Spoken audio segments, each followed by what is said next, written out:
welcome back to another episode of We're Watching Star Trek, the original series. As always, I'm Brandon, and Paul's back today. Yo, what's good, people? Another episode. Let's get it going. And Dan is not with us in spirit. He's actually with us. I guess not technically in person. He's like in another town. But Dan's here either way. You know, I escaped the Shadow Realm, so howdy, everyone.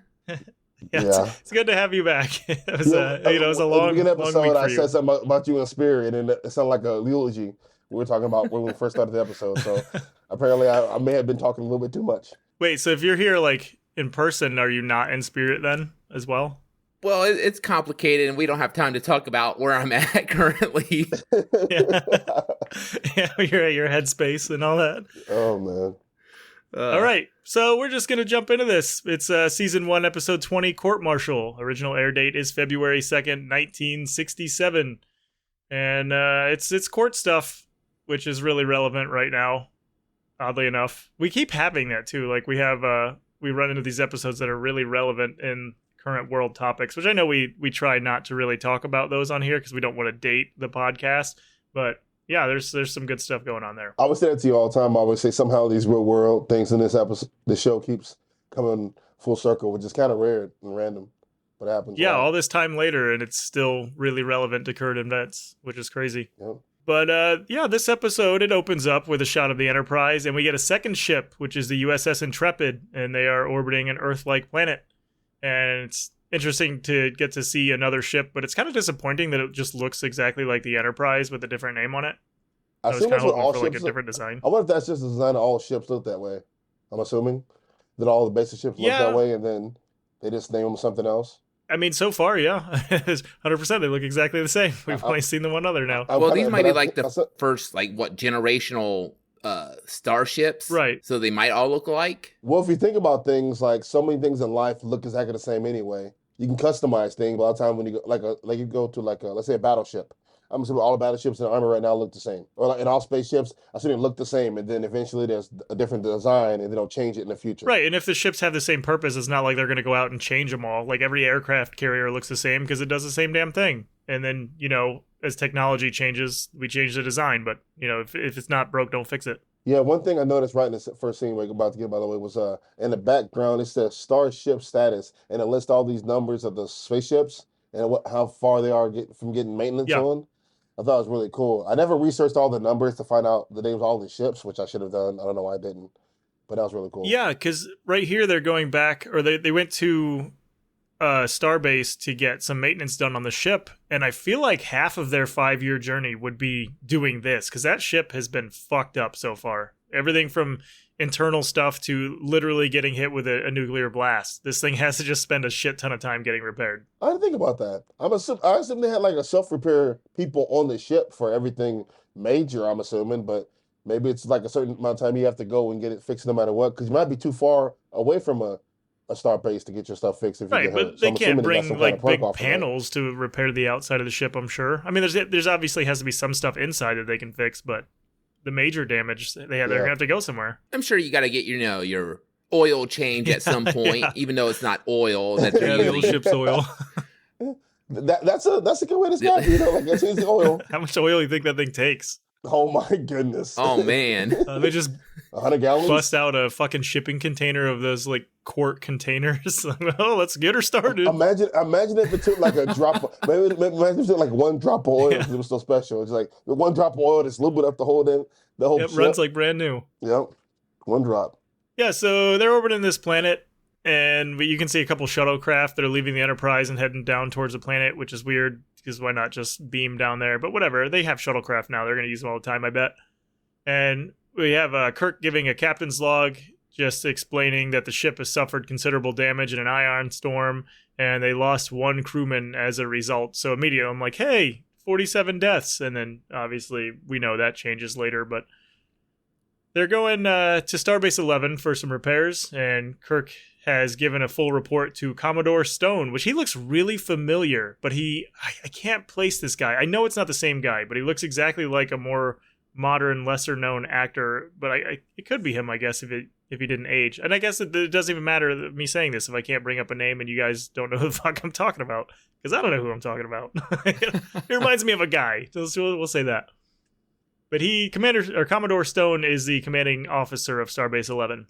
So Kirk and Stone are in this little room, and they're going over Kirk's report, and Kirk's feeling bad about the death of crewman Lieutenant Finney, which is, I don't know why specifically this guy. He's killed 46 other people up to this point and didn't give a shit about any of them. Which that's my entire issue with this whole thing. Apparently rank means something. I put that in my note. I put, why is this death such a big deal? And then I thought, all deaths are reported and investigated. I didn't know that because people have been dying so much in the show, they haven't made it a big deal. Yeah, no consequences so far.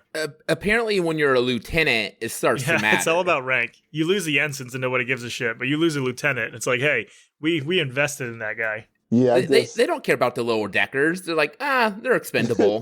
Yeah, and everybody can fly the ship apparently. So if you lose the helmsman or the nav guy, you just grab literally anybody out of the hallway and you're fine. I mean, hell, at this point, I believe I could fly the ship. Like, yeah. Oh, just hit some buttons. Probably, yeah. It doesn't seem too hard. But in fairness, though, I'd probably be one of the first people to die on this ship. Like, Kirk's like, hey, we're going down to this planet. Oh, I'm dead. Oh, yeah. If you're on the bridge and you're not Uhura or Sulu or Spock or McCoy, you're probably fucked. So speaking of Uhura, though, Kirk gives her a call to find out where Spock is with the extracted computer log. So Spock's like working on getting the ship's records to bring down. And Stone and Kirk are talking about Finney's death, and Kirk explains that they were on a red alert and the storm got worse, and so he had to jettison the pod. And they never explain what this pod is. They just keep saying pod. They make it sound like it's some kind of like escape pod, but they also kind of make it sound like it's a shuttle. Yeah, I couldn't figure that one out either. Yeah, the whole episode, they just keep saying the pod. So I'm just going to keep saying the pod, not knowing what the fuck I'm talking about. Yeah, I'm not sure. But apparently he had a tough decision to make, which is why he's the captain. And he said, all right, fuck it. He's a goner. So Spock beams into the room with a computer report. And he starts to say something, but he gets interrupted by Commodore Stone. And then this girl, Jamie, walks in. And she starts yelling about how Kirk killed her father. And saying that Kirk hated Finney all his life. And that Kirk's a murderer. So we get that part, which I figured there was going to be, a daughter or a wife or somebody that's going to hate Kirk for this. Kirk's like, I don't understand. None of my other crewmen's wives react this way when they die. Yeah. He specifically picks ones with no families, and he fucked up this time. Yeah, that's funny. Well, here's my another issue. She just walked in there like it was nothing. Yeah, she's on like a military base. Security? Yeah, dude, you know how security is. Yeah, well, security. Once again, security is a little job again. And then part two. Yo, what is she wearing? Because I knew you were going to say something. I mean, like, I give this show a lot of grief for what they put on sometimes and what they wear, but this was wild. Like, this was next level wild. Like, it's sheer and sheen and see-through. It looks almost like it's made out of, it looks like it's made out of what? Like almost like a mud flat material for her little skirt. I swear, I don't know what is going on with this outfit, but I gotta say, happy Halloween to somebody. But she's still better dressed than half the people I see at Walmart. So she's got that going. Well, that is true. I mean, if I saw somebody at Walmart wearing that, I would be like, all right, like that's, First of all, she wearing yoga pants underneath that little skirt thing she wearing. So yeah, probably same thing. You're right. Yeah, you're right. I'm giving her slack for a hairstyle in this outfit. It's just it's something. Yeah, it's something to behold. Yep, it's an outfit, all right. So, yeah, she's being real mad at Kirk, and Stone asks Spock to escort her out. He's like, hey, get her out of here. And Spock's like, all right, what else am I doing here? Well, Stone should have asked, like, how did she get in here? Yeah, and how did she know so much information about her dad's death? Yeah, I don't know what the timeline is for this. Like, how long ago he died?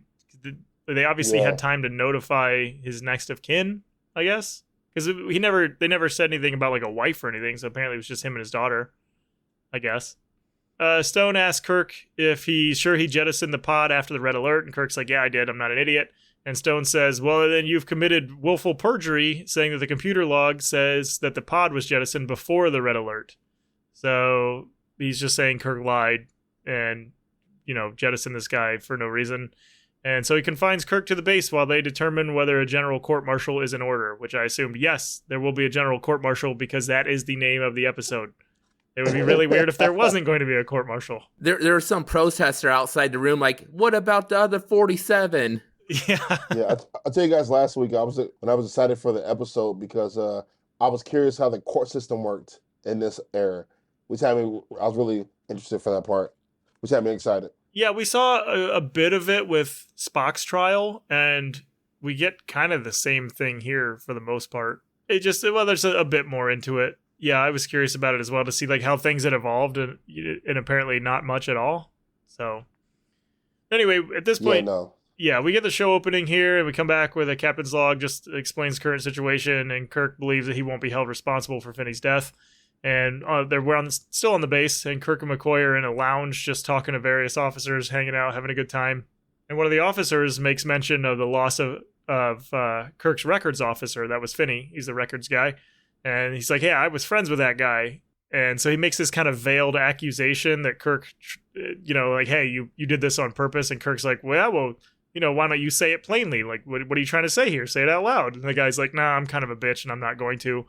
And so I thought the same thing about that whole exchange. Yeah, but actually, I really liked Kirk in that though. He's just like, "Come on, like, say what you're gonna say, dude. Like, if you have something to say, say it." And the dude's just like, "No, I suck. I ain't saying nothing. I ain't saying nothing. I'm gonna keep my mouth shut. Like, are you soft? Why even say something? Why even mention if I gonna say something for real? Yeah, but I really liked Kirk here because he just I don't know. Like Shatner's performance in this is Kirk is just like. He's relaxed, but also ready to beat the shit out of this guy. He's just like, come on, dude, say what you're going to say. Like, let's escalate this. And the guy didn't do it. So, Kirk leaves. And he's like, all right, you're going to be a bitch, and I'm just going to go ahead and leave. And then as he leaves, there's a woman that enters the room, and she's watching him leave. It was just weird she doesn't say anything to him, because he's the whole reason she went there. But she's just like, nah, I'm going to let him go. He's obviously pissed because there's, like, some bitch in here. And McCoy though just immediately starts hitting on her. He's like, that's the famous Captain Kirk. And like, how many women do you think he's gotten with just using like I hang out with Kirk? Yeah, she's like, right here. Hey, I'm friends with Kirk. No. Want to go back to my room? Yeah, you get see this whole approach is weird. Okay, so my approach to you is say, oh yeah, that's my boy right there. That's Captain Kirk, girl. That's how I gotta holler at you. Like I can get you close to him. Come here, girl. I can get you close to Captain Kirk. Yeah.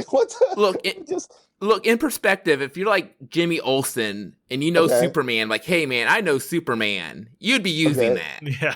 Oh yeah. So you're Jimmy Olsen and Superman is a pickup line? Like, listen, I take pictures of Spider-Man, all right? Yeah. Want to hook up? Yeah. I just thought it was weird that he approached her saying something about Kirk instead of himself. Yeah. Like, I don't know.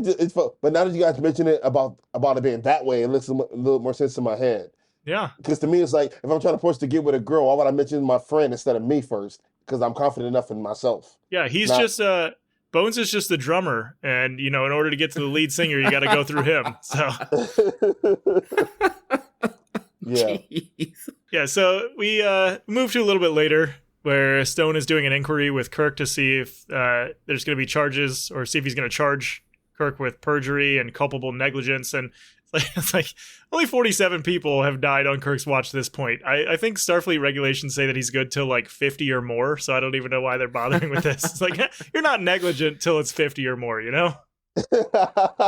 reached the limit, sir. Yeah. Like, you were doing good, but you let a lieutenant die, so we're going to have to look into you. Yep, just for a second at least.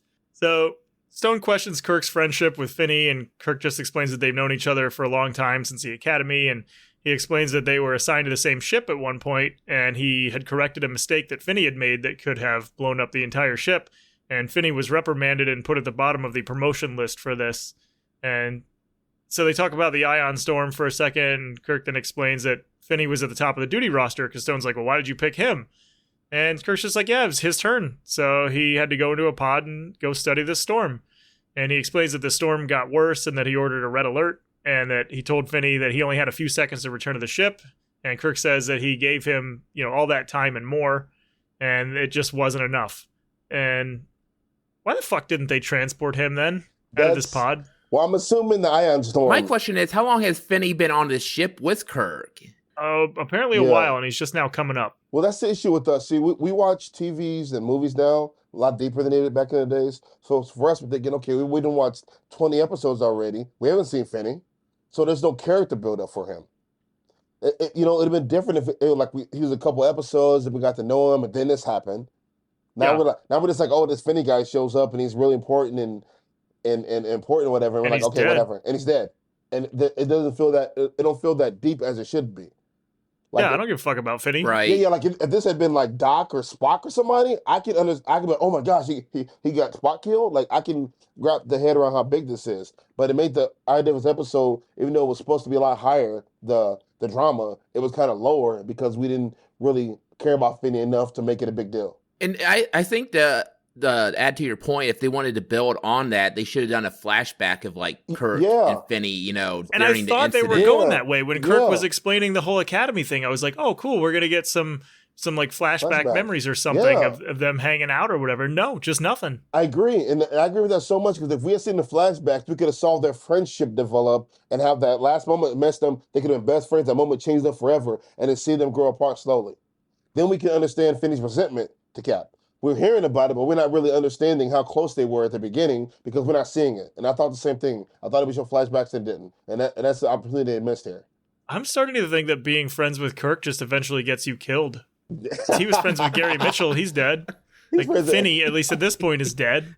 Everybody he gets killed in the ship he's close to his dad. So being close to him in general is just... Hey, that's why Bones drops his name. Like, look, if I'm gonna die, I'm gonna get something out of it. And Bones did damn near die. He got run through with a fucking lance by a knight on horseback. Oh, that's true. It's just not a good thing being friends with Captain Kirk. Yep. But again, the whole transporter thing is they plucked a fucking Air Force pilot out of his airplane last episode? And then they don't even bother to consider that they could just beam this dude out of this pod and onto the ship and just save him. If I remember right, I thought something when the Ion Storm happened a couple episodes ago when they couldn't use the transporter during the Ion Storm because they can't lock on to the location of somebody. That was what I was wondering too, is that the Ion Storm was probably messing with all their equipment, but they could have said that. They didn't say that either. Yeah, they didn't say that either. Yeah.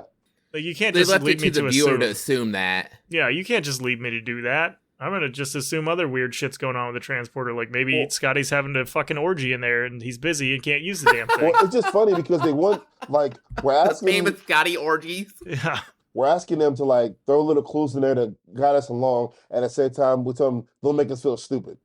And this is one episode where they could have guided you in with nice background story to make the ending even more big, especially when you see them alive. Right. Because they know the episode, I've seen it before, especially when you see it toward the end. So it's like, it doesn't have that big of an effect toward the end because it wasn't the build up. There wasn't enough background to understand the care about story so much. No, not at all. So Stone just keeps questioning Kirk, and he asks why the computer shows that they were only on a yellow alert, not a red alert, and Kirk's just like, bruh, I don't know. I just fucking press buttons up there. And Stone then stops the recording of the questioning here and tells Kirk that he can make a report that just reads that Kirk was exhausted from his captain's duties and that he made a mistake, and that's how Finney got killed. And he's like, look, I can basically sweep this under the rug for you because, we're tight like that. And Kirk doesn't want to do that. He's like, no, I'm innocent of this. I didn't do anything wrong. And so Stone's like, respects to Kirk on that also. Yeah, he knows he's innocent. But Stone's like, well, I just don't want you to be the first captain to be court-martialed for this shit. And then they just argue for a minute, and Kirk demands a trial. So no captain has been court-martialed, and these dudes probably lose hundreds of people a year on these ships. If they're all having similar adventures as the Enterprise, they're losing a few hundred people a year, if not thousands, and nobody ever gets court-martialed. Here's the thing, though. Holy shit. If I remember right, man, I've been in the Army so long ago.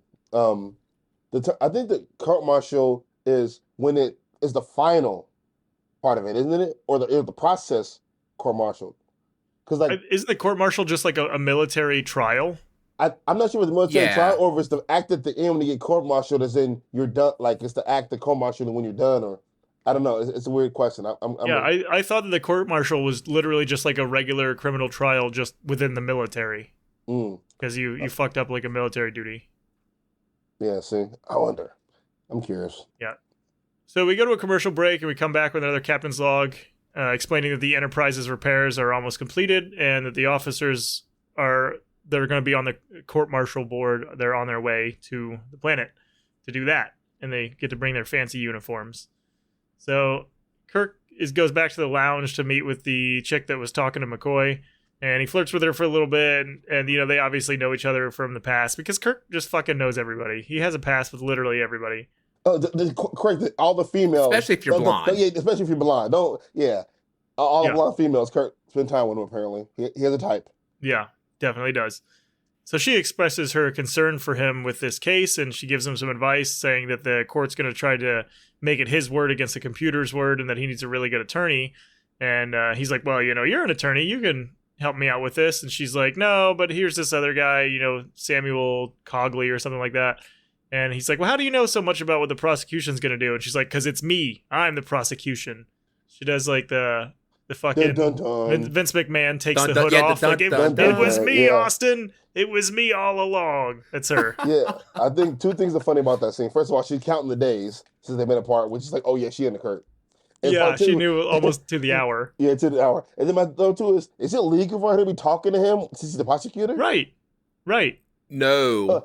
She just gave away her whole strategy. Yeah, she's like, oh, here's little. I'm gonna tell you what's going on. Here's some advantage to you. Like that was kind of shady, right? Like yeah. She's either real confident or a real fucking bad lawyer. Or she did. Now, do you think she hooked up with Bones and she's still being thirsty over Kirk, 4 hours later? Oh, for sure. Yeah. Yeah. Yeah, she just must be a really bad lawyer to just give away her entire strategy like that. Or she just didn't care. I care about Kirk more. Yeah, and she's like, yeah, I'm coming after you. Like, I'm coming after you hard. So, get yourself a good lawyer. I recommend this fucking crazy guy. That's when Kirk should have said, no, I'm coming after you hard. Yeah. Then they would have had an entirely different episode. Oh my God. So a little bit later, Kirk goes to his quarters and he finds this crazy guy just surrounded by a bunch of books, which is kind of weird to see books in the future. I want to know, how did he get all those books up to the room? Transporter. Yep. Any transporter, yeah. Transporter. That's how we solve everything now. Okay, fair enough. Yeah, so Kirk is just questioning about, hey, why do you got all these books? Why don't you just use a computer? And the guy explains that he has this love for books over computers because it helps you get to know the authors and the things that they wrote about and blah, blah, blah. And Kirk says, he's like, hey, you've either got to be an obsessive crackpot who escaped from his keeper, or you're Samuel T. Cogley, attorney at law. And the guy's like, yeah, you're right on both of those. So I already kind of like this guy. And Kirk is like really weirdly aloof in this. He's just kind of jokey, like this isn't serious at all. I definitely am not about to have my career ruined. And he's just joking with people and being weird. Yeah, he's kind of stuck in his truth. Like he knows what's true. He's like, it's another thing. We'll get through it anyway. Yeah.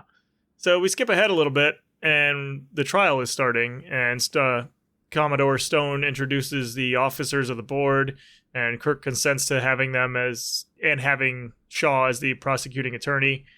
Which he could have just been like, I have a question, real question right there. There's only 4 of them, right? Am I tripping? Was there only 4 guys up there? Who was oh shit, I don't remember. I think there was only 4. And it bothered me. I had to look again. I'm watching it. Yeah, I'm watching it because they had 4 guys up there. That can't be a fair trial. The number has to be odd, right? Yeah, because then they could be deadlocked and a vote. There's a security guy there. I'm assuming it looks security-ish, and then they got 4 people behind the thing, and I thought it was weird that it was 4 and not 5, an odd number. Yeah, that's a good point. I didn't even think about that. That's a good point. Yeah, so I just don't know if there's they're doing there's another person who votes, or if there's something to rule. I'm not sure really how that works. If it's not because Spock's was Jose and Kirk and Pike. Yep. This was 3. Yeah, this one has 4, and I thought maybe it's just something they mistaken missed or what. I'm not sure. It was conspiracy to take down Kirk. Yeah. It didn't matter. He was guilty anyway. But the computer goes and reads the charges against Kirk, and he enters a not guilty plea. So the prosecution starts, and Lieutenant Shaw, which is the female there, calls Spock to the stand. Which, dude, he has to be infuriating to question, right? Yeah. Like he would just be absolutely fucking terrible at a trial. Blah, blah, blah, blah. Yeah, just logic this, logic that. Yeah. Like I'm right all the time. I'm never wrong. Yeah. Yeah, so the computer reads off Spock's Starfleet rank and his position and some of the awards and commendations that he's received. And she asks him, about the computer logs, asking if the computer was malfunctioning, and he says, no, it's not malfunctioning, but it is wrong. See, like, that would just piss me off. Like, okay, that's not what I asked you. Yeah. So he talks about being, hey, I'm a being of logic, and he talks about how Kirk is incapable of acting out of malice or panic, and Shaw's just like, well, that's your opinion, and he's begrudgingly agrees. He's like, yeah, it's just what I think, and then she has no more questions for him, which was a really, really short time to question him.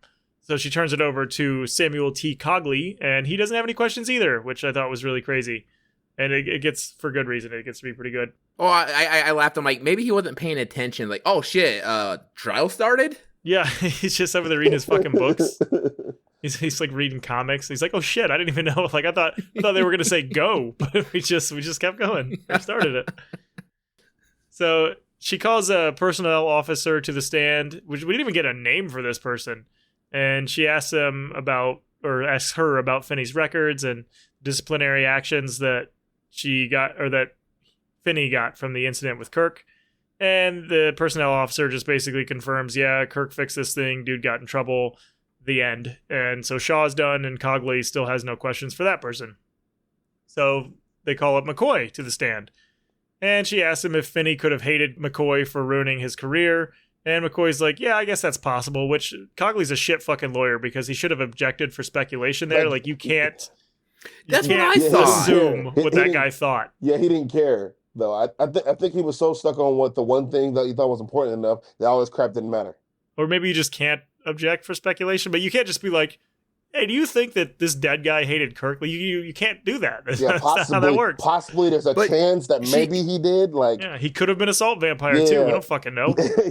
yeah, exactly. But she accused Spock of being hypothetical, and she's doing the same thing. Yeah, right. It was weird. Yeah, this trial was just you could tell they just wanted to get through this really quickly with the writing. But yeah, she's like, hey, would basically anybody answer hatred with affection? Like, would you return somebody's hatred with an affection for them? And she's just basically accusing Kirk of disliking Finney because Finney hates Kirk. So McCoy's like, well, Kirk wouldn't do that. See, when you go there, that's an interesting thing. Like, is that everybody's thing? If somebody hates you, you hate them back? Like, I don't know. I don't think that's very, because I know racist people hate me, and I love racist people. Speaking personally, when people hate me, when I was younger, I cared, but I'm at a point in my life where I don't give a fuck.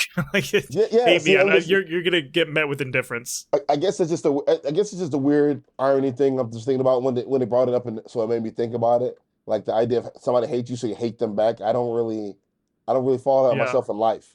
So it's weird that that's what they thought back then, possibly as her defense.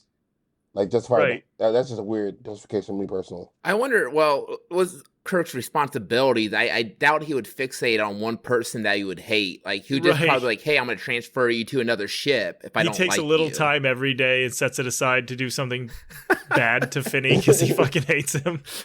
Like, Janice comes in, she's like, Kirk, it's 4:30, time for you to fuck with Finney again. Yeah, the thing about Kirk, though, you realize, like, if Finney was terrible at something, I feel like Kurt's the kind of captain would have you keep doing it until you learn how to do it or get better at whatever. I don't see Kurt as like ever holding a grudge against anybody for nothing. I just, even his enemy, like, you could be an enemy and I think you could try to kill Kurt and whatever, like the Gong did, and then at the end he still was Kurt. Yeah. So I can't see him holding a grudge to anybody for anything, which is why when Spock said his logic, I was like, yeah, I agree with him. Normally I would be like, no, there's a chance, but with Kurt, I'm like, there's actually no chance. Like, out of the whole ship, he's the one guy I'd be like, you know what? He's not going to hold a grudge for anybody for any reason. Well, hell, the one episode where the base got attacked, where he chased them down and their ship ended up turning off, is like, oh, you know what? We should probably go help them, even though they killed a bunch of our own people. Oh, yeah. Yeah, the Romulan stuff. So that tells you what kind of person Kirk is. Yeah. Like, hey, this person just murdered a bunch of people, but they're stranded, and I'm going to help them. Even the Majri one, the one where we found the alien at the end, he thought his ship was broken down, so he came back for him to help him out. Everything about Kurt lets you know that he don't hold grudges. I mean, we're getting way too deep in it right now. But I mean, that's McCoy's entire defense to Kirk here is that Kirk's not like that, and like maybe other people are, but Kirk is not like that. Not at all. So Shaw finishes up with McCoy, and Cogley still has no questions, and so Stone is like, dude, why aren't you doing your job over there? Like, you need to be asking some questions here. And he's like, oh, I'm sorry. I've just been holding back with the preliminary stuff because this is fucking boring and I just want to put Kirk on the stand. And they're like, okay, that's fair. So they do put Kirk on the stand. And the computer starts to read off all of Kirk's commendations and the achievements. And then Shaw interrupts. She's like, look, we know this stuff. We know he's fucking great. Like, he's great in bed. Can we skip this thing? And Commodore Stone's like, hey, Cogley, like, what do you think about this? And Cogley's like, well, I don't want to skip this as much as I would hate to waste all of your time. You know, I disagree. I think that we need to allow this list to continue. So he lets it go on, and it names off like 2 or 3 more things, and he stops it, and he's like, yeah, we're going to stop this in the interest of time. Like, yeah, like I think I'm bored already. Let's move on to something else. Yeah, like he wanted to be the one to stop it, not them. Yeah, it's just funny, fucking hilarious. They'd have been there forever doing all this. I wonder how many combinations he has, because they were just going and going and going and going. Right. And I was like, oh my gosh. Medal for this, medal for that. Took like 3rd place in the ship's chili cook-off. Like, just everything. Haven't seen Meta Collection yet? Have you seen it at all in the show? No. I'm curious where he puts them at, if he keeps them at all, or what does he do with them? I mean, I guess we saw some of the stuff pinned to his chest during Spock's court-martial. Yeah, the ceremony. Yeah, but I doubt that's everything. Like, he has this like middle school baseball trophy in somewhere with all his other like military shit. He's just an award-winning guy. Who was the person that came up with robots talking like something like, who did that? I wonder, because it's starting to get, it's kind of annoying in this. And then I realized that's how they thought all robots talked back then, and every robot in the show happens to talk like that, except that one episode when they made her when she was needed to upgrade or whatever. I mean, it's not really wrong. And oh god, I just had the worst fucking idea. What if they remastered this and replaced that voice with that annoying TikTok woman voice that I see in all these fucking videos that I absolutely hate? Because if I never hear that voice again, it'll be too soon. Oh man, see, I'm just interested. It's just interesting. It's a robot voice thing. It's kind of annoying. I mean, but the idea of it's really cool, and I like how they can name it stuff and how it works. The voice is kind of annoying. I want the actor to do the computer voice that did like the Super Friends, like meanwhile at the Legion of Doom. Oh, yeah. You know, that or at least get the one that kept calling Kirk Dear. Dear, yeah. Yes, hello, Dear. One. The actress that actually did the computer voice, though, is I always murder her name, but was it Majel Barrett? I believe that was Gene Roddenberry's wife, and she played number 1 in the pilot with Christopher Pike. She was that woman. Yeah. And she was also and she was also the nurse that had a big crush on Spock during the Naked Time with the virus thing, and she was the one that was there for when Kirk got a robot clone. That whole thing was about, God, I can't remember that. Nurse Chapel. There we go. Yeah, it was Nurse Chapel. That's her. Okay, so she she's done a few different things. Must do the voice for the whole show then forever, I'm assuming. Yeah. So yeah, Cogley just asked Kirk to tell him what happened during the ion storm, and Kirk just again goes over a brief summarization of the situation that led to Finney's death, and Cogley asks if he would take those same actions again. And Kirk says, yeah, fuck yeah, I would, because the steps he took were the actions that were necessary to save the ship, and nothing is more important than his ship. So he still just has, they just keep reinforcing this weird love he has for this ship. It's actually kind of unhealthy. I would think Bones would be like, look, you need to talk to somebody about that, dude. Which I think in the last week's episode where the computer is calling them dear made it even that funnier that they have this intimate relationship with each other. Yeah, he pretended he didn't like it, but he fucking loved it. He's like, don't call me dear, call me babe. Oh, for sure. He's call me babe or honey or sweetie or something. He's in the ship. Oh, you know he calls that ship sexy. Yeah, and the ship's like, yes, daddy.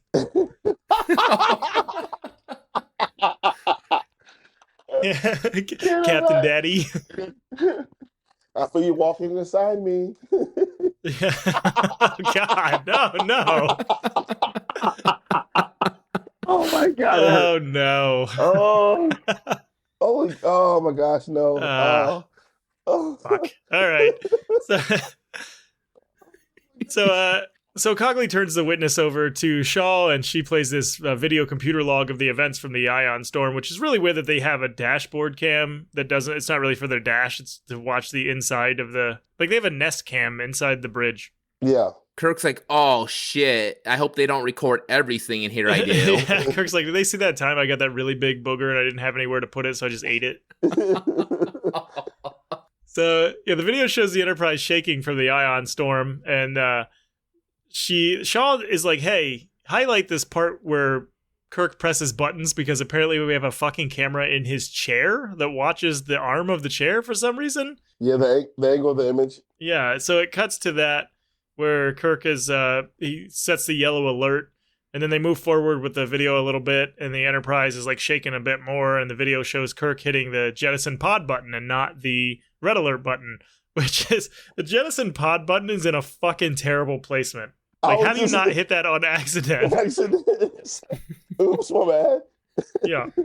Like, I know Uhura's got a button back there to put whatever image they're looking at up on the screen. And what if, like, the fucking self-destruct button is just sitting right next to that? Like, let's just put this really important thing next to this thing we use all the time. Well, that's why Kirk's always doing drills. Like, make sure you get it right. Like, that 96%. Yeah. Needs to get up. Don't hit the blow up the ship button when you hit the fucking order coffee button. Every time. I do it every time. Every fucking time. That's why they've had so many Enterprises. So Shaw points out how Kirk pressed the jettison button without having first pressed the red alert button. And Kirk's just like, well, that's not the way that happened. Like, I don't remember any of that. And we go to a commercial break. We come back to a captain's log, and Kirk and Cogley are in Kirk's quarters recapping the events. And Cogley has changed his mind about Kirk, and he's like, yeah, I saw that video. You're fucking piece of garbage. Like, you should probably change your plea deal here. And Kirk's, well, maybe I did hit that button. And then he decides, no, it's the computer that's wrong. So he says he's not going to change his plea deal. And Spock calls up to say that he ran a complete survey of the computer on the ship, but he didn't find anything wrong. And Kirk's like, well, you know, like, maybe this isn't a bad thing, Spock. Maybe you'll be able to beat your next captain at chess. And then he just hangs up on him. And Spock is like, which is interesting because I always took it that Spock beat Kirk in chess. No. I didn't realize it was the other way around. No, Kirk I thought that Kirk won because he's unpredictable, yeah. Unpredictable. Yeah. That's why Kirk, that's what he said when the first time he beat him, because then I don't understand the logic behind your thing is so hard for Spock to win, because he's logic for everything. And Kirk doesn't. Yeah. Which, and oddly enough, his logic has not caught on to the point that Kirk is illogical, so that he should also play illogical. But, you know, Vulcans.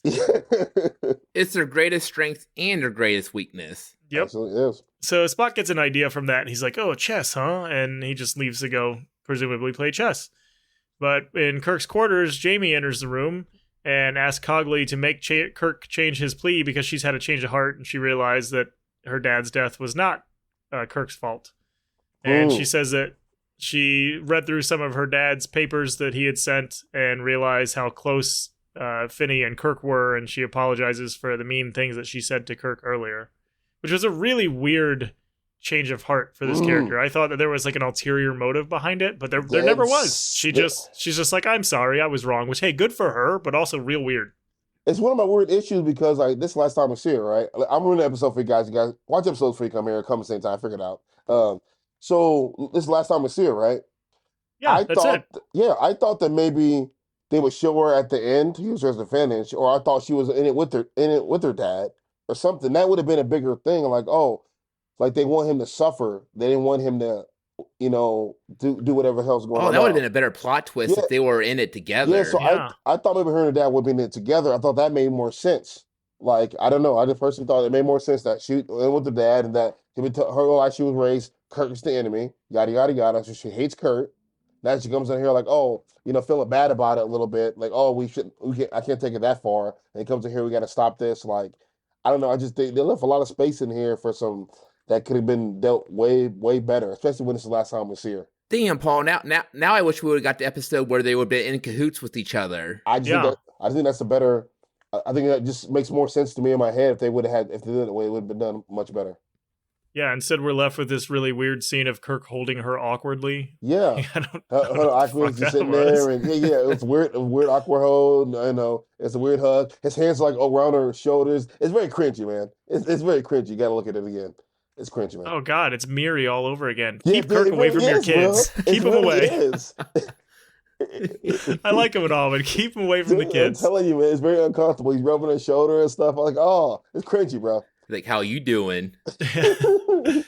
Yeah, so but Cogley, he's pretty suspicious, and he's like, what could have made her change her mind? And she says that she was just thinking of Captain Kirk, like, oh, I didn't want to hurt him, blah, blah, blah. And so we go back to the Enterprise, and McCoy's angry that Spock is playing chess against the computer as Kirk is on trial. He's like, how is he not used to this, first of all? He, like, every single time anything like this happens and Spock goes and does something, McCoy's like, how could you do this at this time? And then he always turns out that he's doing something important. Every fucking time. It's like these guys don't know each other at all. I had to laugh because I'm like, from Spock's point of view, he's like, why is Bones always hitting on me? He's always giving me compliments. Oh, you're still cold-hearted? Like, I know. Yeah, Thank you. This is where McCoy's like, yeah, you're the most cold-blooded man I've ever known. And Spock's like, thanks. And also, I just won my 4th game. Yeah, I like the way you put that. Makes sense. Yeah, so McCoy's like, well, that's impossible. Nobody beats the computer. And Spock's like, yeah, well, check this shit out. And he just goes and wins another game. So Spock goes on to say that the computer is mechanically flawless. And he says that he programmed it himself several months ago. So the best that he should be able to do is attain a draw against the computer instead of just beating it. And then McCoy's like, well, we better go say something about like this. About you beating a computer is somehow relevant. We didn't really explain it too well, but we're gonna go explain it now. And so they go and they beam down to the starbase. They're like, Spock's like, if I can beat the computer in chess, that means it's not foolproof. Yeah, it means something. And then like that's it. They're gonna go explain it. So they go down to the courtroom and they start the process to deliver the verdict. And the prosecution and the defense both rest, but then Spock and McCoy show up and they deliver their new evidence, which we still don't really know what that evidence is. And Shaw's like, fuck no, we rested. Like, we are currently resting. You can't do any of this stuff. And so she argues with Cogley for a second, and Cogley just delivers this big, long speech, and he's just basically like, look, Kirk has the right to confront his accuser. We haven't had a chance to talk to the Enterprise's computer, which is the thing that's basically accusing him. And, I demand that he be able to face this computer.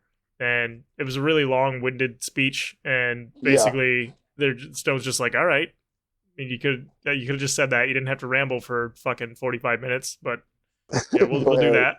We go to a commercial, come back, captain's log saying that they've reconvened the court-martial on the Enterprise, which has to be nice because they get out of that stuffy courtroom and onto the bridge. And Cogley is questioning Spock about beating the computer in chess, and Spock says that the computer can't make an error. And he's like, hey, if I don't either, then the game should always result in a stalemate. But for some reason, I just keep on winning, it's what he does in life. Spock just fucking wins. All he does is win. Yeah. So he poses that maybe someone had adjusted the computer's programming and the memory banks of the computer, either accidentally or on purpose. And Cogley asks if that would affect the visual playback of the video, and Shaw objects. It's the only objection we've had this entire trial. We should have many, many more. Yeah. And Cogley's like, okay, I'll pose a hypothetical question then. If reprogramming the computer would be beyond the capabilities of most men, and Spock says that yes, it would, but that he and Captain Kirk and the records officer could have done it. And the records officer was obviously Finney. But it seems like you need more than 3 people on a ship that could do that. I feel like with a ship that they encounter all the time, it's probably a good idea to have more than 3 people know that process. Well, no, I think he said that. And I was wondering, they're probably like on the internet on the Enterprise. So I'm like, maybe all the internet porn screwed up. It's messing with everything. No, I think the way he said it, by the way, was that they had the skills to manipulate the camera, the computer, to make it look like he was guilty. Not that they're the only ones that can use it or know how to work it. The questioning was whether or not the computer could be reprogrammed either accidentally or on purpose, and who would be able to do that. And Spock's just like, yeah, it's me and Kirk and the records guy. So only 3 people there can reprogram it. Okay. Yeah. So Cogley asks Kirk what he did after jettisoning the pod, and Kirk responds that they did a Phase 1 search, which is a thorough attempt to find somebody around the ship who had been injured or killed. And Cogley was like, well, what if the person you were looking for didn't want to be found? And he asks if someone could evade the search on a ship of that size. And Kirk says, well, he thinks for a second, and he thinks about the ship and all the compartments and who would be searching them. And he comes to the conclusion that if you had to evade security on that ship, yes, it's entirely possible you could hide and evade the entire Oh, security yeah, force duh. because they're fucking Duh. trash. Especially their security We team. have learned in this show, the security is trash. So you don't even need to hide that hard that bad. You probably hiding right in plain sight, right in front of them. Like, oh look, there's the guy, and keep walking the other way. Kirk's like, in this ship, Kirk's like, yeah, my could security hide. is kind of garbage. Yeah, he's on this ship. You could hide in the middle of the fucking hallway, and security will not find you. If you just stand still in the open corridor, you will be absolutely fine because they will overlook you. Yeah, Like, for my real, it's about security that bad. guards have the vision of a T-Rex. Yeah, If you're standing still, they can't see you. they have a vision of a blind T-Rex. So Cogley says that he believes that Finney is alive then. And we cut to a little bit later on the bridge where the trial is continuing. And Cogley is trying to prove that Finney is still alive by conducting an experiment. Kirk says that he needs all the personnel on the ship, excluding the members of the court and the command crew, to leave the ship, and that Cogley can go ahead and leave as well. And one of the members of the board asks how they're going to maintain an orbit, which seems pretty fucking important. And Kirk says that the engines have been shut down, but that they should be able to maintain their orbit on impulse power alone, assuming nothing goes wrong. And we know that in this show, nothing will go wrong, or they wouldn't have mentioned it. Not right here. So a little bit later, Kirk is explaining that they're going to use the ship's computer to listen to every sound on the ship. And Spock turns the computer on, and you can hear like a loud beating noise that plays over the speakers of the bridge. Which, do you think they have surround sound on the bridge? Because it sounds pretty good. They did like 7.1 on there. Yeah. Just for like when they watch movies on the screen. I bet. Watch movies out on the deck. That'd be interesting. So one day show up there and they'll be in there watching a video.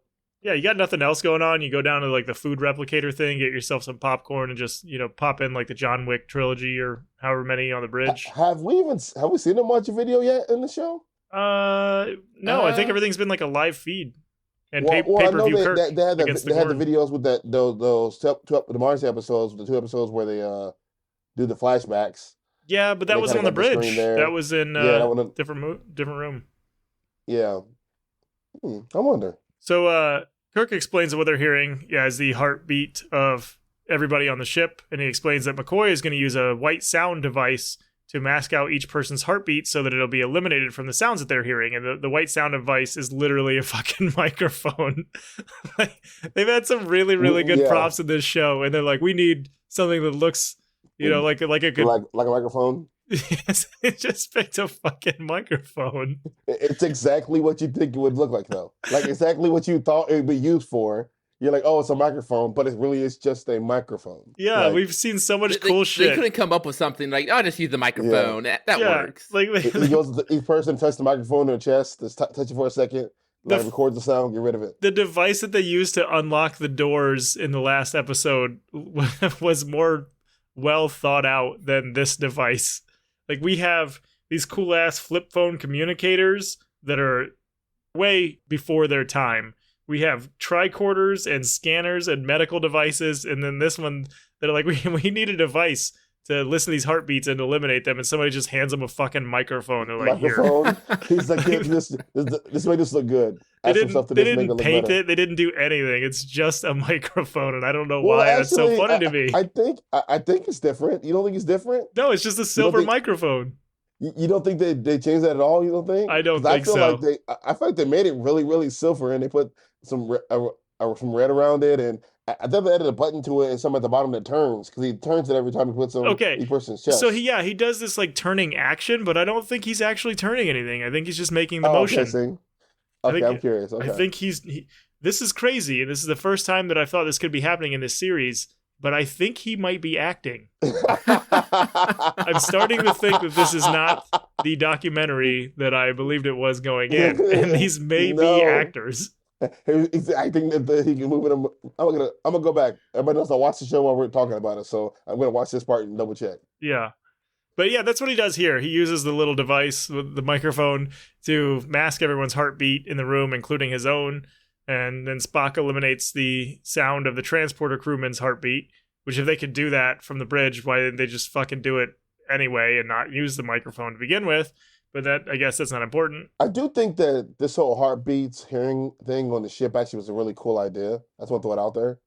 Yeah, it's definitely an interesting device, yes.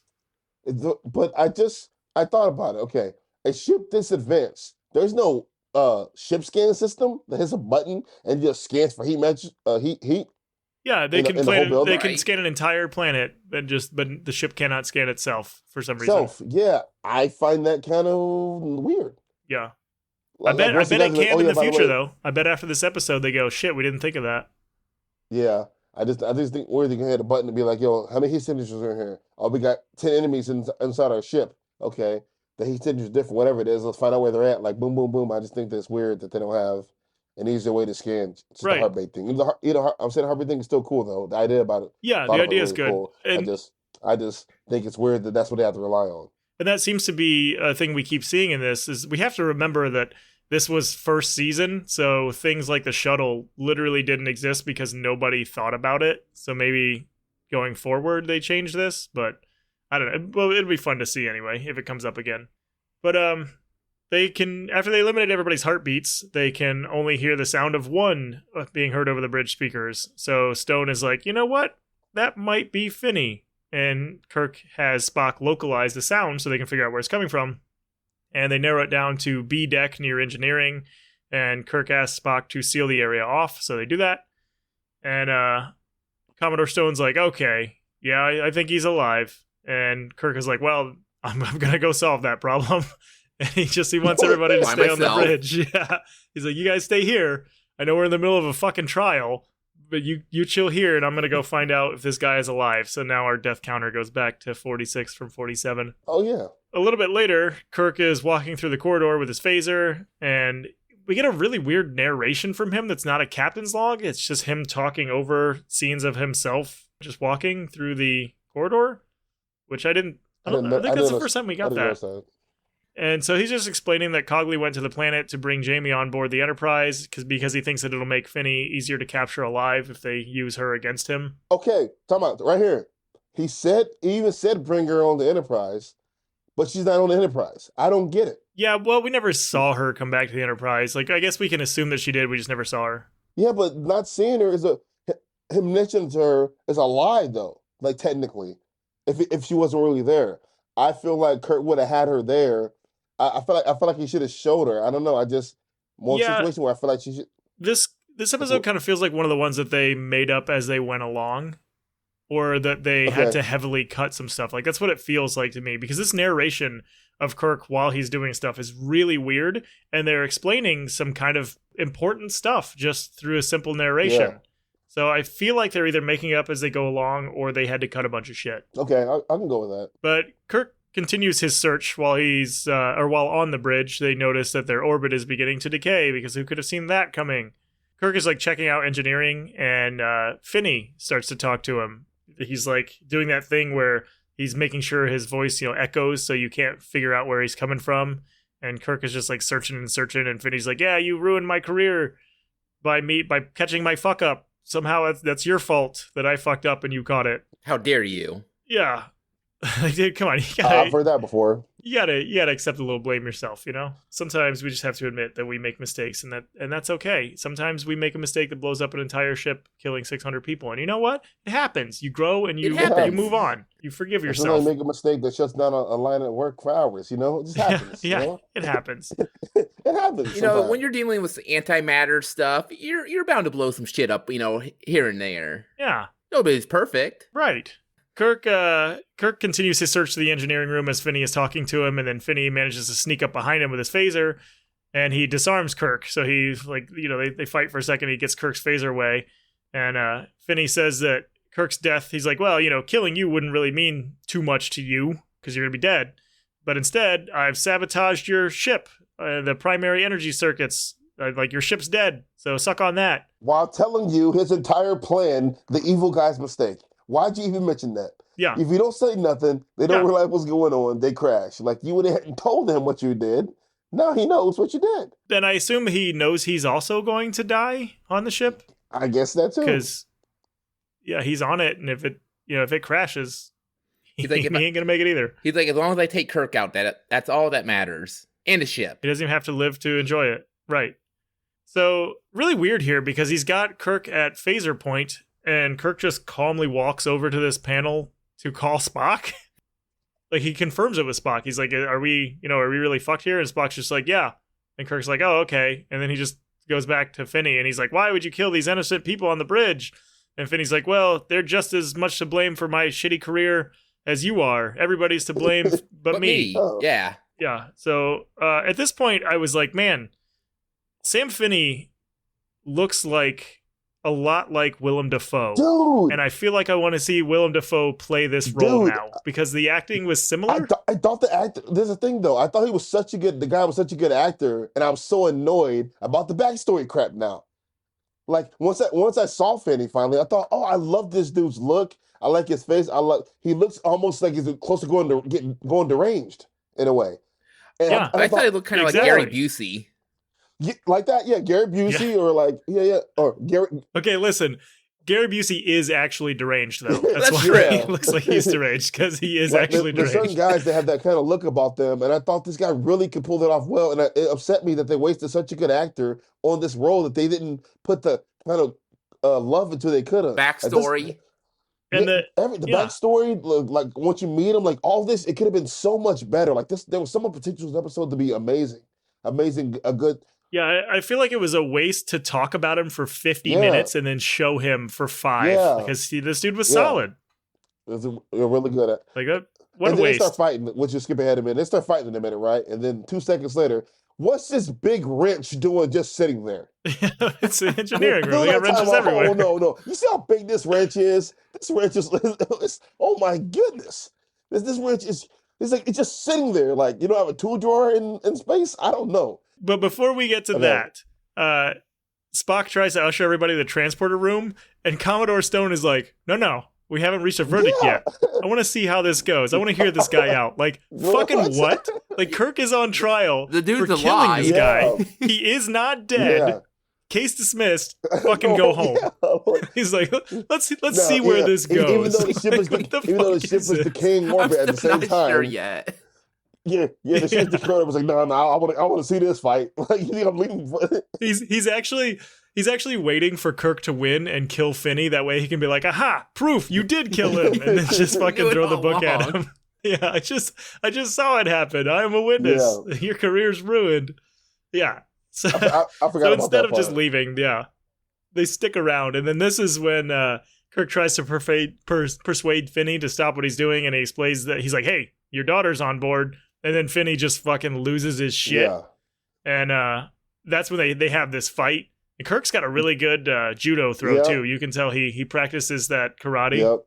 And this is where, he grabs that big-ass wrench and just starts swinging it. Look how big that wrench is, man. Is it 2 feet, 3 feet? It's a wrench. Dude, you need a big wrench when you have big nuts, okay? I guess big bolts. I'm just... Like, they could have made it anything. They could have made it maybe, I don't even know what it could have been. Because they're in a computer room. Why do you need a wrench in a computer room? I don't even know. Like, it's just, when I saw this big wrench, I thought they really wanted to make this a fight scene really cool, and I got what they're going for. At the same time, I'm like, really? I'm going to spill one of the major secrets of technology for you, Dan, okay?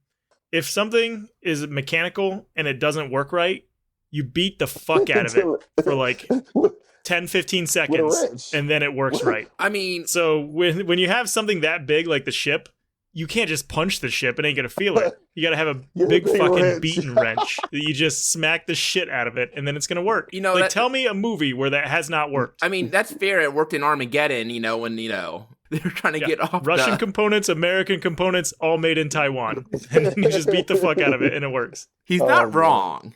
Yeah, that's the secret to anything electronic. You just fucking beat it. And the bigger it is, the bigger the weapon you need. Well, what do you just call Spock and like, hey, Spock, will you hit this machine for me and try not to put your hands through it this time? Yeah. Well, Spock's busy right now, though, so he can't be everywhere. You just have to put big wrenches everywhere on that ship. Another thing about this fight scene I want to clarify is the fact that the stunt doubles, I hated them. I could tell where the stunt doubles were a lot. I can tell the big difference between the two guys. I didn't even notice. Yeah, I can Either tell. did I. I didn't even look. I noticed. It was pretty bad. So a lot of the... So anytime it's far away and you see the big moves, it's always stunt doubles. So, but when they're really close, I thought Shatner did most of his own stunts. Nah, you could tell. You can tell when they're further away. It's like they didn't want him to get hurt, so they started doing further away with everything. I mean, yeah, you probably don't want your main actor to get hurt doing a bullshit little fight on a concrete floor. Yeah, it's just I noticed the stunt doubles this time. I know we don't notice it as bad. I noticed a lot this time. But like anytime it's close up though, it's always the real acting, which so it's not that bad when you're not really a movie junkie like I am. Right. So like I look for crap like that. So they have this fight with a little wrench, and Kirk manages to trip Finney, and then he gets up, and Kirk just hits him with the old 1-2, just fucking knocks him out. Which Kirk has like a solid hook. Yeah, he does. He's just he's a fighter, man. Loves that shit. Took on three guards at once. Is there any evidence of his backstory of him being like a boxer or anything like that? Do we know? I don't think so. We haven't seen anything about his training yet. What did he go through? And also another thing, what I mentioned at the time, we don't know what Star Trek Academy is. We don't know what kind of training they do there. Yeah. We have no idea. So maybe fighting is part of their training, I'm assuming. I'm sure they do some basic hand-to-hand stuff. I mean, we know that they practice karate on the Enterprise. Yeah, we haven't seen much about Star Trek School, which I think still to this day they could be an amazing TV show. Like to get a little Star Trek cadet and saw his journey all the way through. I think it'd be really cool. Pitch it to Paramount. Just get a hold of them and be like, look, I don't know a whole lot about Star Trek, but I do know that you should make a show about their schooling. The school, yeah, literally. Yeah, I think that'd be a neat show to see the academy and like what you have to do to become, an officer. And then I'm sure that they'll make that, and they'll probably credit you for it, and I'm sure you might even get a cameo. Oh yeah, but they definitely won't pretend they didn't see your idea and then make it anyway. I think it'd be cool. I think it's particularly because you don't even know I don't know what age you join. I don't know if it's an 18 thing or if you join as a kid, like when you're younger, and it's a commitment for life, and who knows? It's really interesting to me. Yeah, so after Kirk knocks Finney out, we cut to a shot of him crawling through like a maintenance tube, and he's narrating, and he says that Finney was like beaten and sobbing and told Kirk where he sabotaged the prime energy circuits, which again, like you could have shown that. This narration is super weird. I said you could have showed us that, which I found kind of weird. Once again, wasting a good actor. He would have just, been sobbing Willem Dafoe when he realizes that he has been screwing people up as a Green Goblin. Like we could have had that, but nope. So Kirk finds the issue and he fixes it just by yanking some big fucking wires out wherever they were plugged in, which nobody noticed that. Yeah, well, I guess you'd have to go in that too, but like just through general checks, nobody's like, wait a minute, these aren't supposed to be here. I guess not. Yeah, so he fixes that issue, and the crew on the bridge fixes the orbit, and then Stone is like, all right, I've seen enough of this shit. Case dismissed. And that's the end of that. So a little bit later on the bridge, they're getting ready to leave, and Kirk and Shaw are talking, and she gives him a book from Samuel Cogley, says that he would have liked to have delivered it himself, but he's busy defending Finney in his trial. So now he's just going to work for the madman. Which he's clearly guilty. Yeah, like, what's there to defend? The guy said he did it. He's like, yeah, that was me. Everybody gets it in court, though. And he didn't admit it. He didn't admit it in the court system. He admitted it outside in the video chat. So it might not mean, or maybe it could be mental distress, what they like to use now, mental health to explain. Space madness. You know what they're going to do? So now that this mental health Star Trek, we didn't even know it existed back then for them. Space madness, to call it. If Cogley was a good lawyer, he would say, yeah, all of this stuff that you saw recorded from the Enterprise was recorded before the memory banks were fixed, and you can't trust any of it because we just went through this. Exactly. Finney's going to be free. Yep. Yeah, so Shaw asks if it would be a complete breakdown of discipline if a lowly lieutenant kissed a captain on the bridge of his ship. And Kirk's like, well, let's see what happens. And then they make out for a second, and he starts to like feel her up, and then he like just takes off her bra and she takes off his shirt. I'm just kidding. None of that actually happened. You guys are like, what fucking episode were you watching? Spock's just over there like, go on. Website. Yeah, it was on a special website. Some kind of hub, I think. That's some of the footage they cut out. Yeah, oh god, that's some of the parts they had to cut to make room for everything else. Yeah. So Kirk says, yeah, look, everything didn't get fucked up. So see you later, and better luck next time. And so she just leaves, and then Kirk goes and sits in his chair by Spock and McCoy, and they just make this kind of joke about how Shaw is a very good lawyer. And then what's funny is like he says that, and McCoy and Spock are both like, yep, Yes, she is. Like, Yeah. did you guys all get with her? Is that like the general understanding here?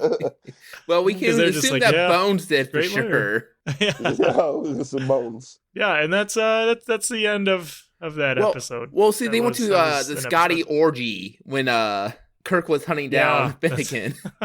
she's talking to Bones and she's like, "Oh, can you give me a tour of the ship?" And he's like, "Well, I'd love to beam you up, but Scotty's got this thing going on." She's like, "Yeah, I know. Beam me up."